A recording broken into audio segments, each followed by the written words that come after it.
Ma'lum qilinishicha, 2025-yil birinchi chorak davomida fuqarolardan jami 4167 ta murojaat kelib tushgan. Mazkur ariza va shikoyatlarning 3440 tasi, ya'ni 89% ijobiy hal etilish natijasida iste'molchilar foydasiga jami 22 milliard so'mdan ortiq zarar qayta hisob-kitob qilib berildi. Endi asosiy murojaatlarning kelib tushgan holatiga keladigan bo'lsak, 70% dan ortig'i bu uy-joy kommunal qurilish sohasiga to'g'ri keladi. Ya'ni uy-joy kommunal sohasida xabaringiz bor, hozirgi kunda qurilishlarni jadal rivojlangan sari orasida nohalol tadbirkorlar ham kelib chiqyapti.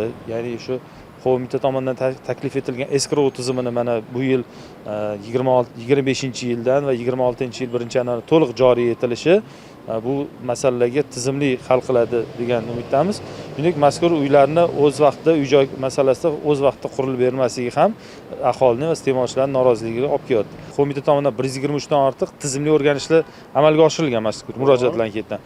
Shuning natijasida 16,5 milliard iste'molchilardan asossiz daromad olinganligi aniqlangan. Shundan 14,5 milliarddan ortiq iste'molchilar foydasiga qaytarib berilgan. Ya'ni ish qo'zg'atilgan tegishli tashkilotlar ko'rsatma berilgan. Bu hozirgi holatda boyaga aytganingizdek qurilish, kommunal tashkilotlari bor, turizm firmalari, shuningdek onlayn savdo operatorlari tomonidan bundan tashqari mahsulotlar sifatsiz mahsulotlarni iste'molchilarga sotish orqali va shu bilan bir qatorda dori vositalarini sotishda iste'molchilarga belgilangan narxlarga nisbatan ortiqcha daromad olish holatlari, ya'ni qimmat sotish holatlari bo'yicha holatlar aniqlangan.